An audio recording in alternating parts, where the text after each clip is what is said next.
지금까지 히브리서 11장이 소개하는 믿음의 영웅들은 정말 누가 봐도 훌륭한 믿음의 선조들이었습니다. 정말 믿음의 조상으로 손색 없는 분들이었죠. 그런데 오늘 우리가 만나는 믿음의 영웅은 전혀 뜻밖의 인물입니다. 이 사람은 가나안 사람, 곧 이방인이었습니다. 여성이었습니다. 사회적으로 가장 낮은 신분이며 멸시받고 소외된 사람이었습니다. 그는 다름 아닌 창녀 라합이었습니다. 히브리서는 라합을 소개하며 창녀라고 하는 사실을 감추려 하지 않았습니다. 히브리서만이 아닙니다. 야고보서에서도 라합이 언급되는데 야고보서에서도 창녀 라합이라고 소개됩니다. 그 당시 창녀는 외부 세상과의 접촉점이면서 또 정보를 소통하는 역할도 하였습니다. 또한 당시 창녀는 숙박을 제공하는 접객의 일도 하였습니다. 히브리서는 이러한 라합을 믿음의 사람으로 설명하면서 아주 딱 한 구절, 31절 딱 한 구절에 몇 마디 되지 않게 소개합니다. 정탐꾼들을 호의로 영접해 주었고 그로 인하여서 순종하지 않은 다른 사람들과 함께 망하지 않았다라고 말씀합니다. 이 내용의 배경을 이루는 것이 여호수아서 2장입니다. 이 여호수아서 2장에 가서 보면 이제 모세가 이스라엘 백성들을 이끌고 출애굽하여 40년의 광야의 연단의 시간을 보내죠. 그리고 바로 그들의 목적지인 가나안 땅 코앞에까지 왔습니다. 이제 요단강만 건너면 가나안 땅이에요. 그러니까 요단 동편 모압 평원에 머물게 됩니다. 모세는 하나님께서 부르셔서 세상을 떠나고 여호수아를 모세의 후계자로 세우십니다. 이때 하나님은 여호수아에게 아주 단단히 분명히 말씀하셔요. 이 율법책의 말씀을 늘 읽고 밤낮으로 그것을 공부하여 율법책에 쓰인 대로 모든 것을 성심껏 실천하여라. 그리하면 내가 가는 길이 순조로울 것이며 내가 성공할 것이다. 내가 너에게 굳세고 용감하라고 명하지 않았느냐? 너는 두려워하거나 낙담하지 말아라. 내가 어디로 가든지 너의 주 나 하나님이 함께 있겠다. 하나님이 이처럼 놀라운 약속을 여호수아에게 주시면서 그를 세우셨습니다. 이러한 말씀을 받은 여호수아가 가만히 있겠습니까? 여호수아는 곧장 가나안으로 진격할 준비를 합니다. 그런데 가나안 땅은 아무도 없는 텅 빈 땅이 아니었습니다. 그곳에는 이미 많은 족속들이 살고 있었고 더군다나 가나안 땅으로 들어갈 길목에는 여리고 성이 있었습니다. 여리고 성은 규모 자체는 그렇게 크진 않았지만 이 당시에 가장 강력한 철옹성이 바로 이 여리고 성이었습니다. 지금도 가면 이 여리고 성의 그 터가 그대로 남아 있는데 지금부터 8,000년 전에 만들어졌던 그 성이 그대로 터가 남아 있을 정도이니까 정말 이 성이 견고하고 대단했음을 알 수 있습니다. 여리고 성은 성벽이 두 겹으로 되어 있었어요. 성벽이 있고 또 바깥 성벽이 있었습니다. 높이는 대략 10에서 13m 되는 흙벽돌로 쌓은 성벽이었습니다. 아마도 이 라합은 이 성 외곽 성벽 위에 집이 있었던지 아니면 이 두 성벽 사이는 위에 판자로 연결이 되어 있었는데 바로 그 위에 집이 있었던 것 같아요. 왜냐하면 그 창문이 성 바깥쪽을 향해 곧장 나아 있었기 때문이죠. 여호수아는 먼저 여리고성을 공격하기 전에 2명의 정탐꾼을 파견합니다. 사실 여호수아도 37년 전에 정탐꾼으로 가나안 땅에 가본 적이 있었어요. 이 2명의 정탐꾼들은 파견이 되어서 어쩌면 여리고성의 모든 것들을 파악해야 했을지 모르지만 사실은 그러할 기회를 갖지 못합니다. 하지만 더 중요한 정보를 얻게 됩니다. 그것은 여리고성 사람들의 심리입니다. 그들의 마음이, 그들의 생각이, 이 여리고성 사람들의 심리가 어떠한지를 정확하게 파악할 수 있었습니다. 그래서 돌아가서 그렇게 보고한 것을 볼 수 있습니다. 여리고성에 잠입한 이 정탐꾼들은 기생 라합의 집으로 들어가요. 라합을 알아서가 아니고요. 아까 말씀드린 것처럼 라합과 그 집은 이렇게 사람들이 외부에서 오면 머물 수 있는 숙박업 같은 일을 하였기 때문에 자연스럽게 그곳으로 들어갔던 것으로 보입니다. 그런데 이때 여리고성은 아주 철저한 보안망이 딱 조직되어 있었고요. 그리고 지금 저 바깥에 요단 동편에 지금 이스라엘 사람들이 와 있다고 하는 거 다 알고 있었습니다. 그리고 그들이 어떠한 과정을 거쳐서 왔는지도 다 알고 있었어요. 그래서 지금 여리고성은 잔뜩 긴장하고 경계 태세 가운데 있었습니다. 이렇게 철저한 경계를 하고 있었는데 어느 날 보초병들이 보니까 정탐꾼들이 들어온 것을 봤어요. 보초병들은 곧장 여리고성 왕에게 알려줍니다. 그 둘이 어디로 가는지 확인했고요.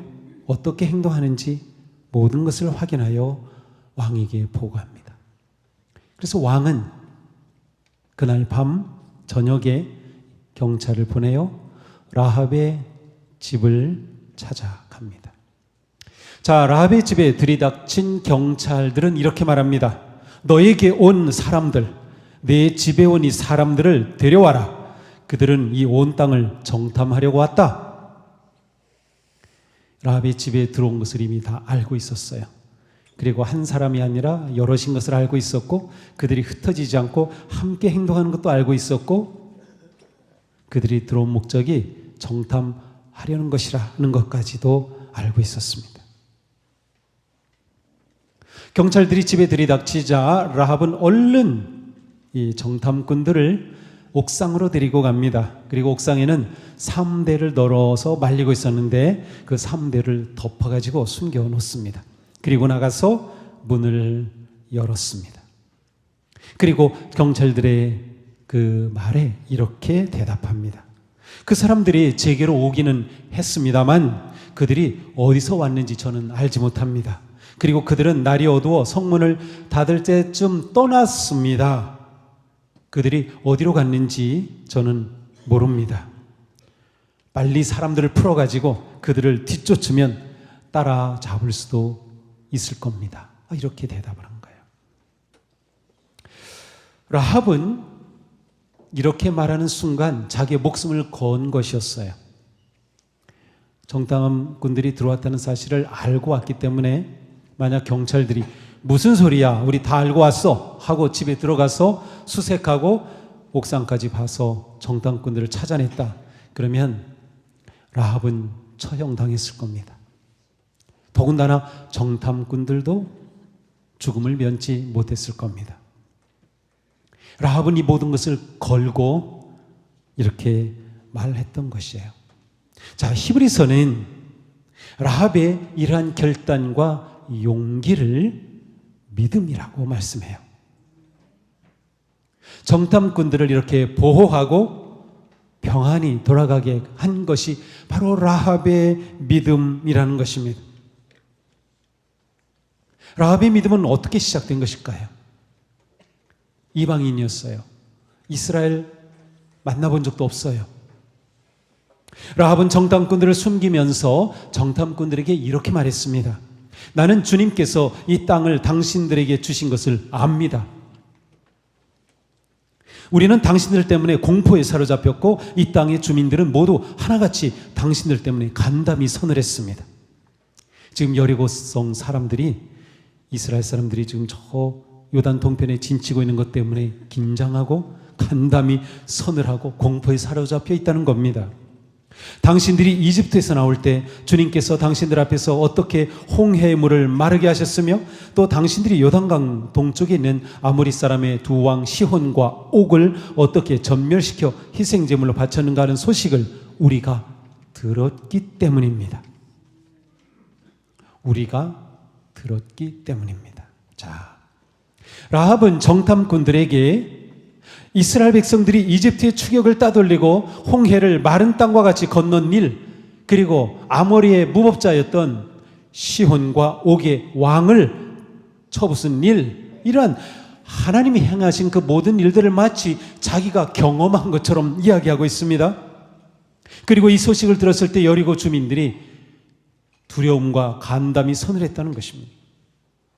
라합은 하나님이 역사하시니 놀라운 소식을 들었습니다. 라합은 바로 이 지점, 하나님이 역사하신 일을 들음으로 믿음이 생겨나기 시작했어요. 들음에서. 이것은 모든 성도에게 똑같이 적용되는 원리입니다. 믿음은 하나님의 말씀을 들음에서 시작됩니다. 사도 바울은 말씀하셨습니다. 그러므로 믿음은 들음에서 생기고 들음은 그리스도를 전하는 말씀에서 비롯됩니다. 믿음은 들음에서 생깁니다. 우리의 믿음도 들음에서 시작이 되었어요. 누군가가 부모님을 통해서든 이웃을 통해서 누군가를 통해 예수 그리스도에 관한 소식을 들었고 복음을 들었고 말씀을 들었고 하나님에 대한 이야기를 들었고 그래서 우리는 예수님을 믿게 된 거죠. 들음에서 시작이 된 겁니다. 모세는 이스라엘 백성들에게 고별 설교를 할 때에 이렇게 시작합니다. 이스라엘아 들으라. 우리 하나님 여호와는 오직 유일한 여호와시니 너는 마음을 다하고 뜻을 다하고 힘을 다하여 네 하나님 여호와를 사랑하라. 하나님을 사랑하는 삶의 시작이 바로 들음에 있다고 하는 것이죠. 듣는다라고 하는 이 단어는 단지 귀로 듣는 것만이 아니라 깨달아 알아가는 것을 의미합니다. 듣고 깨닫고 알아가는 것이에요. 또한 듣는다고 하는 것은 순종함으로 내면의 변화가 일어나는 과정을 의미합니다. 듣는 것은 하나님의 생명의 말씀을 통하여 하나님과의 관계가 시작되는 것입니다.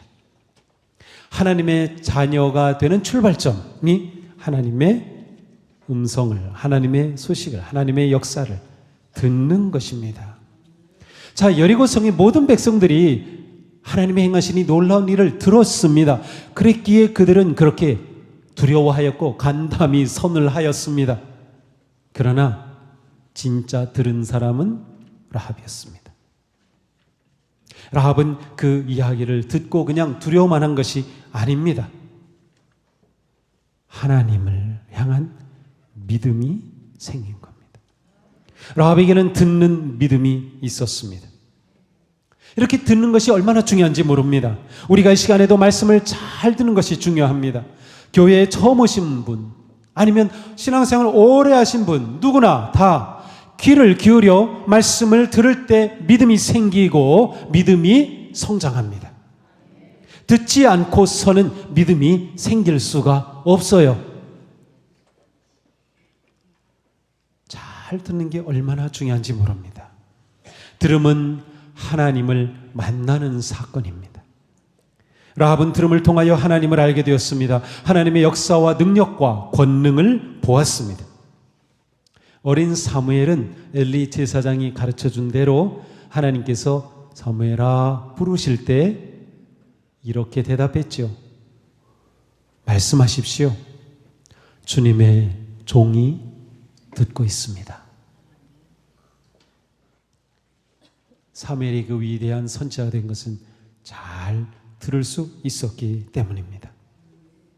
사랑하는 성도 여러분, 잘 들으십시오.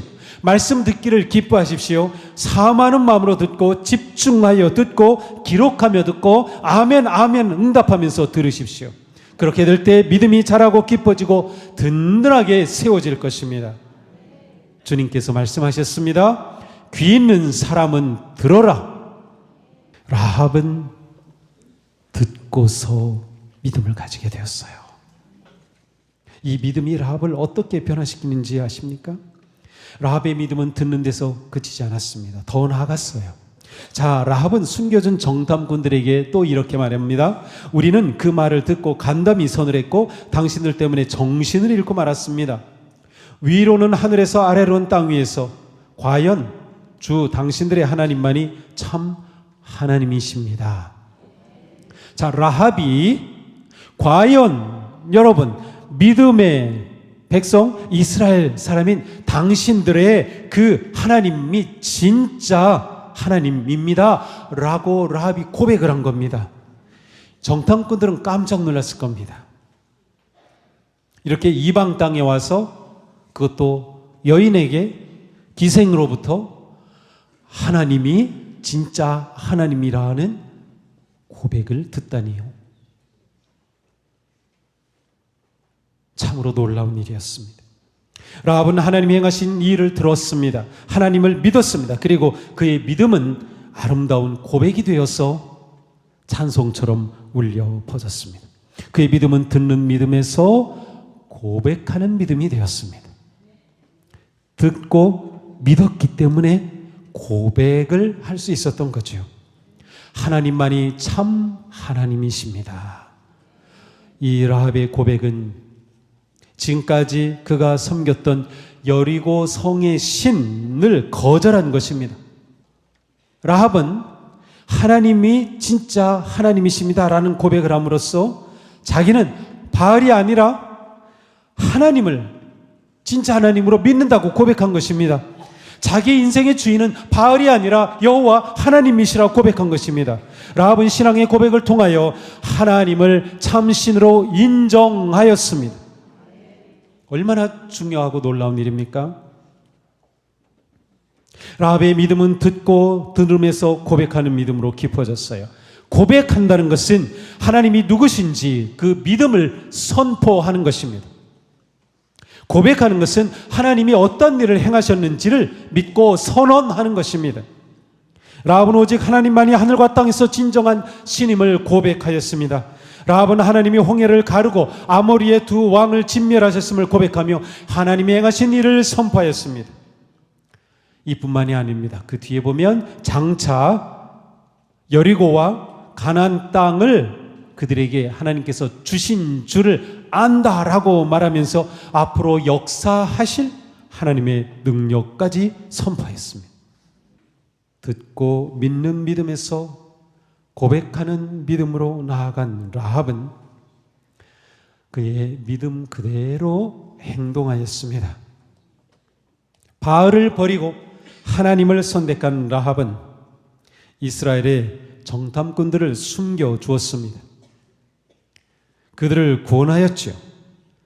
그것을 통해 하나님에 대한 자신의 믿음을 증명하였습니다.